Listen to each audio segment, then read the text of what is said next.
तो चलिए नाज़रीन, बुलेटिन की शुरुआत करेंगे राहुल गांधी के उड़ीसा दौरे से, जिस पर लगातार न्यूज 18 की नजर बनी हुई है। जी हाँ, हम आपको बताएं कि आज राहुल गांधी अपने उड़ीसा के दौरे पर हैं। भुवनेश्वर में उन्होंने बड़े अवामी जलसे से खिताब किया है। क्या कुछ कहा है, आइए देखते हैं।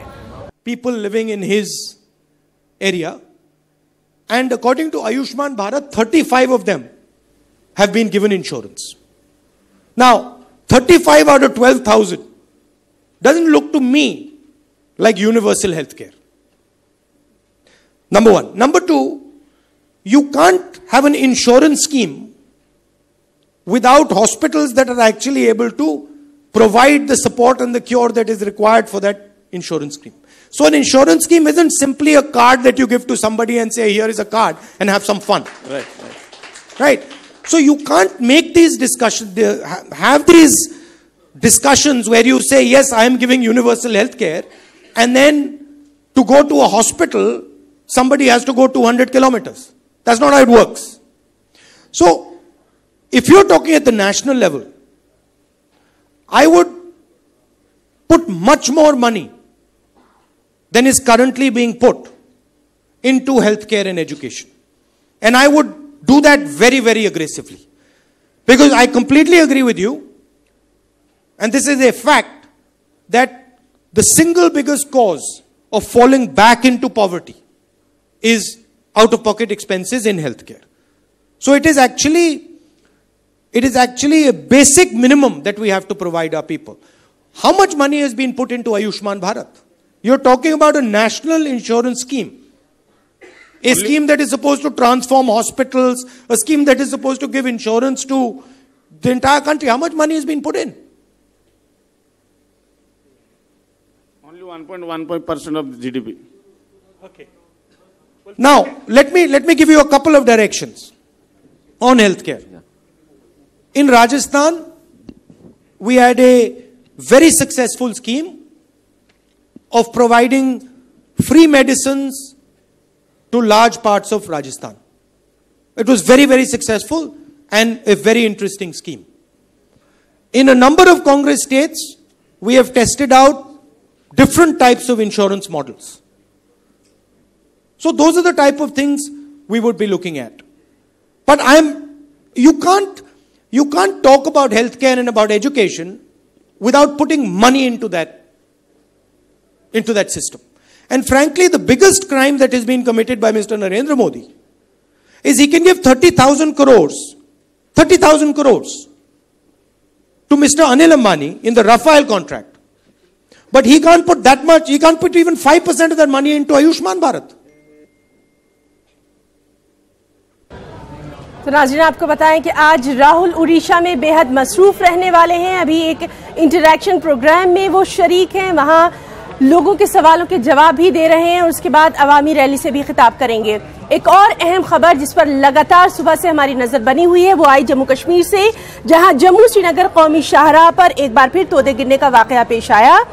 ये तोदे जिला रामबन के मारोग इलाके के नजदीक गिरे। जिला रामबन में बारिशों का सिलसिला मुसलसल जारी है। बालाई इलाकों में बर्फबारी हो रही है। जम्मू श्रीनगर कौमी शाहराह आज 5वें दिन भी लगातार बंद ही है। इसकी वजह से शाहराह पर मुसाफिर दरमांदा हो गए हैं। कौमी शाहराह पर से लगातार तोदे हटाने का काम भी जारी है। इंतजामिया ने भी लोगों से अपील की है कि वो कौमी शाहराह पर सफर करने से गुरेज करें। प्रॉब्लम हो रही है, पैदल चलना भी दुश्वार है। हम गवर्नर साहब से एक रिक्वेस्ट कर रहे हैं कि वो एक डकोटा लगाएं यहाँ पर चलने के लिए। शुक्रिया। अभी भी सुबह यहाँ 200 मीटर करीबन स्लाइड आ गई सुबह ही मरोग में, तो इसकी क्लियरेंस का काम भी जारी है, आपके सामने ही है। और लोगों से ये गुजारिश है कि शूटिंग स्टोन्स भी आ रहे हैं, लगातार स्लाइड्स आ रहे हैं, कि वो एहतियात बरतें इस रास्ते पे और ऑन फुट चलने भी में बड़ी एहतियाती से काम कर लें। हमने हर जगह नाके रखे हैं, फिर भी किसी न किसी तरीके से लोग रास्ते पे चलते हैं, तो उनसे वो दोबारा गुजारिश की जाती है कि वो अवॉइड कर ले, क्योंकि ये जो जब तक स्टेबलाइजेशन नहीं होगी और मौसम भी साफ नहीं है अभी, तो उनसे जो ही हम कोशिश कर रहे हैं कि ये नेशनल हाईवे क्लियर कर लें।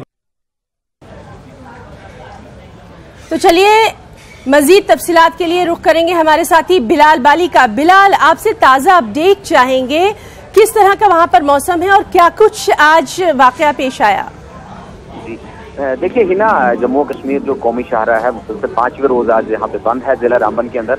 कल अनोखी फॉल में ही पसी जो पत्थर मिट्टी के तोड़े ऊपर से गिर रहे थे, पत्थर गिर रहे थे, जिसकी वजह से रिस्टोरेशन में काफी मुश्किलात आई एडमिनिस्ट्रेशन को और तामीराती कंपनी को। लेकिन आज सुबह से वाकई ये हुआ कि मारोग की जगह पे एक बहुत बड़ी जो चट्टान है वो खिसक कर रोड पे आ गई। उसके अलावा जो एचडी लाइन थी यहाँ पे, जो तार का जो यहाँ पे बानिहाल की तरफ जाता है जो बिजली सप्लाई का, वो भी गिरकर रोड पे आ गए थे। उसके बाद इंतजामिया मुतहरिक हो गई।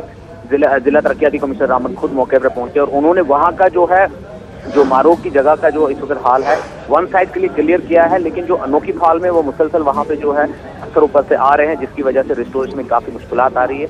अगर हम मौसम की बात करेंगे तो आज सुबह से ही हल्की बूंदाबांदी और बारिश यहाँ पे जिला रामबन में जो प्लेन इलाके यहाँ पे शुरू है हाईवे के साथ में, और बालाई इलाकों में बर्फबारी का सिलसिला शुरू है। और यहाँ पे इंतजामिया, ट्रैफिक इंतजामिया हो या जिला इंतजामिया, उन्होंने सभी लोगों से अपील यही की है कि वो एहतियात करें पैदल चलने से। फिर गाड़ियों का सिलसिला तो जम्मू कश्मीर दोनों तरफ से बंद किया हुआ है, क्योंकि कल रात को एक मसले, 2-3 मसले हुए थे। एक ट्रैफिक एहलकार भी जख्मी हो गया था पत्थर आने की वजह से, और एक जो ऑपरेटर था वहां पे वो भी जख्मी हुआ था। उसके बाद इंतजामिया ने कड़े इंतजाम किए हैं, यहाँ पे हर जगह नाके लगाए हैं ताकि मुसाफिरों को जो पैदल चलने की कोशिश कर रहे हैं उनको भी रोका जाए ताकि किसी सानहे से बचा जा सके। जी है ना। जी बिलाल, बहुत बहुत शुक्रिया आपका इस तमाम तर जानकारी के लिए। तो नाज़रीन, ये थे हमारे साथी बिलाल जो कि हमें बता रहे थे कि किस तरह से वहां पर जो एडमिनिस्ट्रेशन है वो भी लगातार लगा हुआ है। चलिए आगे बढ़ेंगे। रियासत जम्मू कश्मीर के बेशतर इलाकों में आज मौसम आमतौर पर अब्र आलूद रहने की तवक्को है। दोपहर बाद धूप निकलने की उम्मीद है। हवा में नमी और फिजाई दबाव में कमी की वजह से जनूबी कश्मीर इलाका पीर पंचाल और रामबन बानिहाल खित्ते में बारिश और बर्फबारी भी हो सकती है। ताहम वादी में 30 जनवरी तक मौसम में नरमी की तवक्को की जा रही है।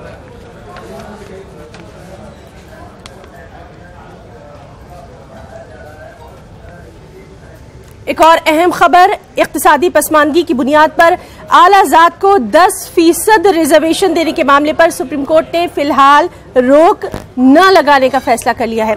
आपको बताएं कि सुप्रीम कोर्ट ने रिजर्वेशन पर रोक लगाने से साफ इनकार कर दिया है। इसके साथ ही सुप्रीम कोर्ट ने यह भी वाज़ेह किया कि वो आइन में की गई तरमीम की जांच करेगा। अदालत ने इस सिलसिले में मरकज को नोटिस भी जारी कर दिया है और मरकज को 4 हफ्ते के अंदर जवाब दाखिल करने को भी कहा है।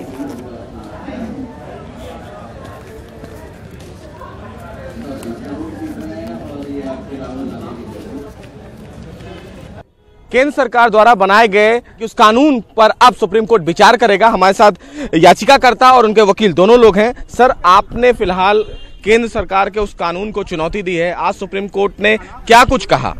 आज माननीय न्यायालय ने सुनवाई के बाद जो है 4 हफ्ते का टाइम दिया गवर्नमेंट ऑफ इंडिया को इसको जवाब लगाने के लिए। तो इसमें गवर्नमेंट ऑफ इंडिया अपने एक्शन को जस्टिफाई करेगी, अपने कॉन्स्टिट्यूशन अमेंडमेंट को दे विल प्रोटेक्ट। क्या आपकी प्रेयर थी, आपने क्या प्रेयर की है कि क्या उसमें कहा है कि 1992 का जो इंदिरा साहनी का जजमेंट था उसका वायलेशन है, क्या कुछ कहा है? इसमें इंदिरा साहनी जजमेंट का ही केवल वायलेशन नहीं है, सुप्रीम कोर्ट का सेटल्ड लॉ है कि जब भी गवर्नमेंट ऑफ इंडिया या कोई भी संबंधित राज्य सरकारें जब भी कोई रिजर्वेशन देना चाहती है, चाहे आर्थिक रूप से पिछड़े वर्ग को या आर्थिक रूप से सामान्य वर्ग को, they should collect the quantifiable datas, they should statistical datas. But in this case, Government of India did not collect any quantifiable data. This is the major mistake on the part of the Union of India. M Nagaraj के judgement में तो already कह दिया गया था कि आपको एक डाटा कलेक्ट करने की जरूरत है, वो तो पहले ही क्लियर हो गया है, तो फिर ये कैसे आप इसमें आए? M Nagarajan clarify only one aspect, but उसमें केवल ये बोला कि SC/ST के केस में, शेड्यूल कास्ट शेड्यूल ट्राइब्स के केस में क्वांटिफाइबल डेटाज की जरूरत नहीं है और सारे कैटेगरी के रूप में सब quantifiable data is mandatory provision. आप फिलहाल केंद्र सरकार के इस कानून से नाखुश थे, इसलिए सुप्रीम कोर्ट का दरवाजा खटखटाया, फिलहाल नोटिस जारी कर दिया है, क्या लगता है? देखिए, मैं एक्ट का जो आधार है मैं उससे नाखुश था। हमारे देश की लोकतांत्रिक व्यवस्था में ये पूरी तरह से माननीय पार्लियामेंट को, भारत सरकार को पूरा अधिकार है कि देश के किसी भी वर्ग को जो मिस रिप्रेजेंटेड है, जिसका प्रतिनिधित्व पूरा नहीं हुआ, उसको उठाने के लिए वो कोई भी कानून बना सकता है। मेरा यहाँ पर यह कहना था कि जिस वर्ग को उठाने की बात हो रही है, जो आर्थिक तौर पर कमजोर वर्ग की आप बात कर रहे हैं, वैसा कोई वर्ग आइडेंटिफाई नहीं है हमारे देश में। आइडेंटिफिकेशन नहीं है तो एक जिस वर्ग को हम रिजर्वेशन आरक्षण देने की बात कर रहे हैं, उसको हम एक थ्योरी मान सकते हैं। अभी वो एक थ्योरी में है, कोई इस तरह का कोई कमीशन नहीं बैठा, कोई इस तरह का एक आइडेंटिफिकेशन नहीं हुआ। तो जब एक्ट का आधार ही थ्योरी बेस है तो उसके लिए एक्ट का जो भावना है वो संविधान के भावना से मेल नहीं खाएगी। दूसरा जी, आर्टिकल 46 को जो कोट किया गया, वहां पर वीकर सेक्शन की डेफिनेशन दी गई है कि सरकार कोई भी कानून बना सकती है वीकर सेक्शन को उठाने के लिए, इन particular schedule caste, schedule tribe, other backward classes, और उनको सामाजिक अन्याय और शोषण से बचाएगी। फिर भी मेरा ये कहना है कि लोकतांत्रिक व्यवस्था में हर एक वर्ग समुदाय की भागीदारी सुनिश्चित होनी चाहिए। तो यहाँ पर ये हमारी प्रेयर थी कि साहब पहले आइडेंटिफाई ये किया जाए कि कौन से वर्ग ऐसे हैं, समुदाय हैं, जिनकी भागीदारी शासन में सुनिश्चित नहीं हुई है। जब हम इस्टेब्लिश कर लेंगे कि सुनिश्चित नहीं हुई है, फिर इनके लिए कानून बन सकता है। जी, तो फिलहाल सुप्रीम कोर्ट में तमाम याचिकाएं दाखिल की गई हैं और अब सुप्रीम कोर्ट इस याचिका पर केंद्र सरकार से जवाब मांगा है। अब देखना यह है कि फिलहाल केंद्र सरकार ने सवर्णों को 10% आरक्षण तो दे दिया है, लेकिन अब सुप्रीम कोर्ट इस कानून पर विचार करेगा। देखना यह है कि केंद्र सरकार क्या इस आरक्षण को लेकर उसके भरोसे पर खरा उतरती है या नहीं। लेकिन फिलहाल सुप्रीम कोर्ट ने केंद्र के बनाए हुए कानून पर उसी से जवाब तलब किया है। कैमरामैन अनु के साथ सुशील पांडे, न्यूज़ 18 दिल्ली। चलिए एक और अहम खबर, जिस तरह से लगातार हम बता रहे हैं कि सियासी मौसम चल रहा है, बयानात बदलते रहेंगे, पार्टियां तो बहरहाल बदली ही जाती रहेंगी। बाबूलाल गौर, इन्होंने एक बार फिर से अपनी ही पार्टी बीजेपी पर हमला कर दिया है। इन्होंने कहा कि अब बीजेपी वैसी पार्टी नहीं रह गई है जैसा कि कुशाभाऊ ठाकरे ने इसे बनाया था। उन्होंने मजीद कहा कि बड़े लीडरों को किनारे किया जा रहा है। बाबूलाल गौर ने हालिया इख्तिताम पजीर हुए असेंबली इंतखाबात में टिकटों के बंटवारे पर भी अपनी ही पार्टी को तनकीद का निशाना बनाया। मैंने तो अपनी बात कह रहा हूँ, मुझे कुशाभाऊ ठाकरे जैसी पार्टी नहीं दिख रही भारतीय जनता पार्टी। कुशाभाऊ जी ठाकरे हमारे प्रेरणा के पुरुष थे, जिन्होंने इस पार्टी को जीरो से और हीरो तक का बनाया है और सबको साथ लेकर के चले हैं, जिसके कारण मध्य प्रदेश में भारतीय जनता पार्टी देश की सर्वश्रेष्ठ पार्टी, संगठन की नंबर 1 की पार्टी रही है। आज उसके वरिष्ठ कार्यकर्ता जो नेता हैं उनको दरकिनार किया जा रहा है, चाहे वो रघुनंदन शर्मा हो, चाहे राघव जी हो, चाहे कुशमरिया जी हो, सरताज सिंह जी हो। तो अगर पार्टी के नेतागण सबको साथ लेकर नहीं चलेंगे और वरिष्ठ नेताओं का सहयोग प्राप्त नहीं करेंगे तो पार्टी का भविष्य ठीक नहीं रहेगा। मोदी और शाह की लहर है बाबूजी 2019 के कोई लहर है, खूब लहर चलती रहेगा और लहर चले, बहुत जोर से चले। हमें कहता उन लोगों को टिकट नहीं दिया गया जो सर्वे के अंदर, जिनका जीतने के अंदर पूरा उम्मीद थी और एक तरफा कार्रवाई करी, ऐसे लोग।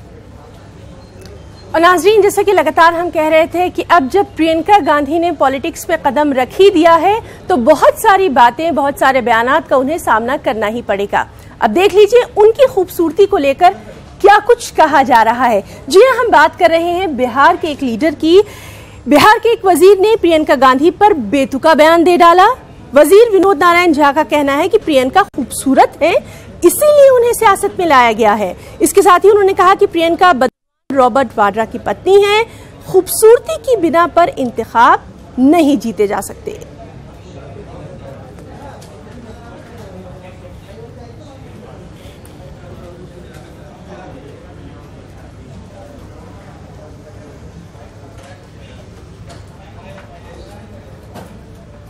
और नाज़रीन, इसी बयान पर हमारी साथी रंजीता झा ने बात की कांग्रेस की बहुत ही सीनियर लीडर प्रियंका चतुर्वेदी से। आइए देखते हैं उन्होंने क्या कहा।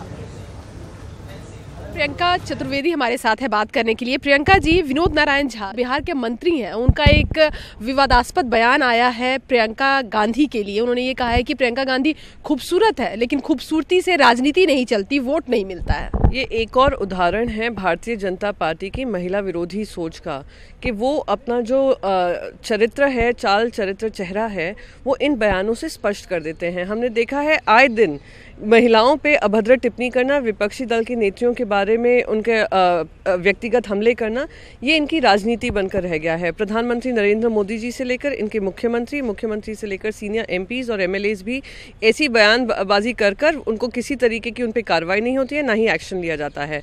तो मैं मानती हूँ क्योंकि वो हड़बड़ाए हुए हैं, खिसियाए हुए हैं, बौखलाए हुए हैं जब से प्रियंका गांधी जी का अनाउंसमेंट हुआ है, इसलिए इस तरीके की भाषा का इस्तेमाल कर कर उनको हमला करने की कोशिश कर रहे हैं। पर आने वाले समय में जितने हमले उन पे बोले जाएंगे उतनी ही वो सशक्त और मजबूत पाई जाएंगी।